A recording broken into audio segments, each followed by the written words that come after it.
So you've been wanting to research companies, but you don't necessarily have the time to do it yourself, or you don't know how to do it yourself.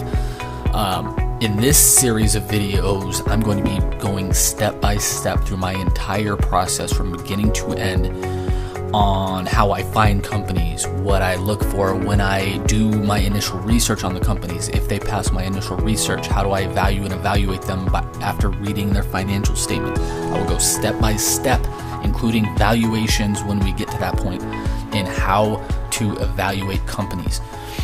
My name is Jason Rivera, and welcome to Value Investing Journey Case Studies. Testing. While I'm waiting for this to go live, if you're there, let me know in the comments where you're watching from, and we'll get to the training as soon as I know. There we go. Hey, Jason here. In today's live training, we are going to go over two separate things. One is a set of interesting financial notes I came across while researching a company. I'm going to not only show you the notes, but I'm going to tell you what they mean, why they're important, what they mean for the company. And then in the second part of the video, we're going to go over a real-world case study and comparison of a company that I found, and then I'm comparing it to in terms of financials and numbers. Comparing a company that I found that looks like a potentially good investment with three other companies in its industry. We've already had some interesting and good discussion about that in the Value Investing Journey Facebook group. So while we're waiting, I've got the poll up. What are you doing in the market right now? Your options are buying, selling, researching, or waiting. And also, while we're waiting, make sure to let me know in the comments section where you're from and where you're watching from. After this, if we have time, we'll probably do some Q&A as well. And this can be any kind of questions, general finance, investing specific, retirement funds, what's going on in the craziness in the coronavirus, anything you want to ask, we can talk about as well. So I'm going to show you. Can I show you my screen? Okay, this first one I'm going to post in the comments so you can see it. That's taking a little while. I'm researching companies.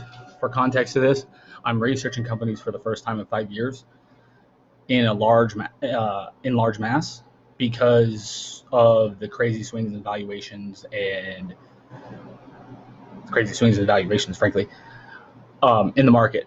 Valuations have finally gotten to a level where I'm comfortable beginning to research investments, and so far I found looks like 6 to 8 that look like good potential investments that I need to either research, that I have researched enough and that are going to be investments, or sorry, I don't know why this isn't posting,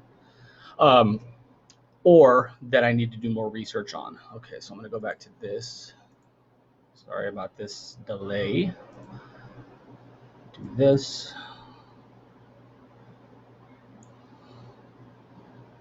And then I will upload it this way.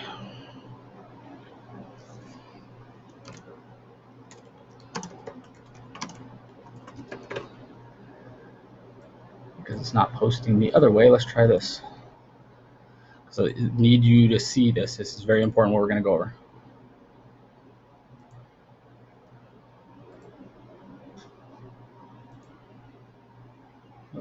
Can't post. Okay, all I can post are emojis apparently, so not sure why that's happening. So I'll just read it off for you. Should be able to share. Facebook. There we go. Share. Cannot share.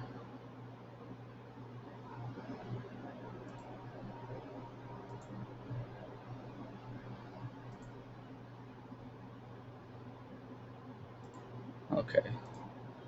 Let me share this. Hopefully you can see my screen now. Okay, so I was researching this company in Indonesia. Again, I research companies worldwide. Found these two interesting notes in the financial reports. I'll read them off to you, and I'll tell you what they mean and why they're important. The consolidated financial statements have been prepared in accordance with the Indonesian financial accounting standards. which comprise the blah, blah, blah, blah, blah, not important. All that's not important. The accounting policies adopted by the group are consistently applied for the year covered by the consolidated financial statements.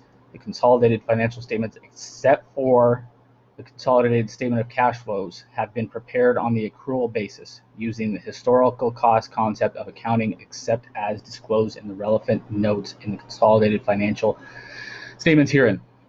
Sorry, that was a mouthful. Okay, so what does that mean? What does that mean?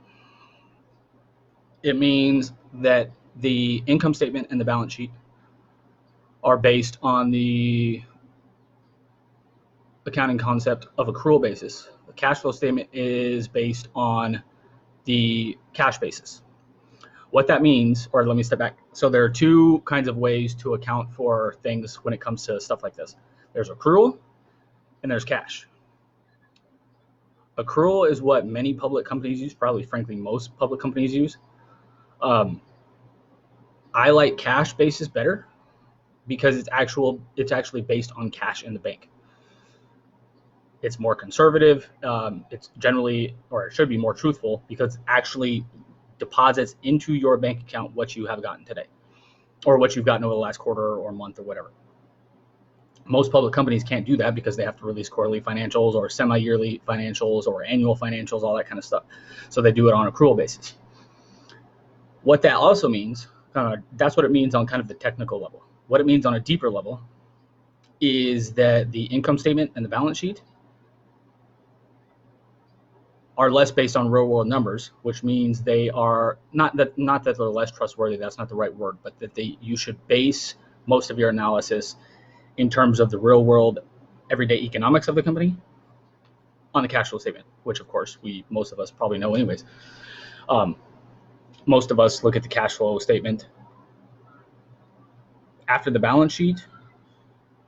After the balance sheet, kind of at the initial view, analyzing the balance sheet for margin of safety purposes and kind of just general economic good health of the company, I look at the balance sheet for. After that, I spend most of my time on the cash flow statement. I spend almost zero time on the income statement for this exact reason. Because the income statement, not only is it based on not real world numbers, at least in terms of cash in the bank, it's also more easily to manipulate than the cash flow statement for these reasons.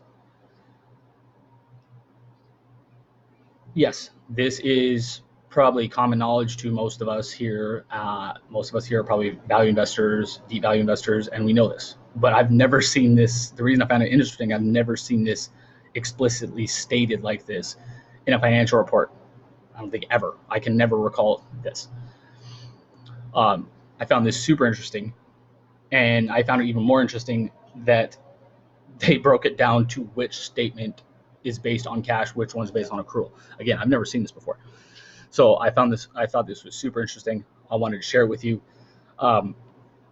Again, most of us know this. The cash flow statement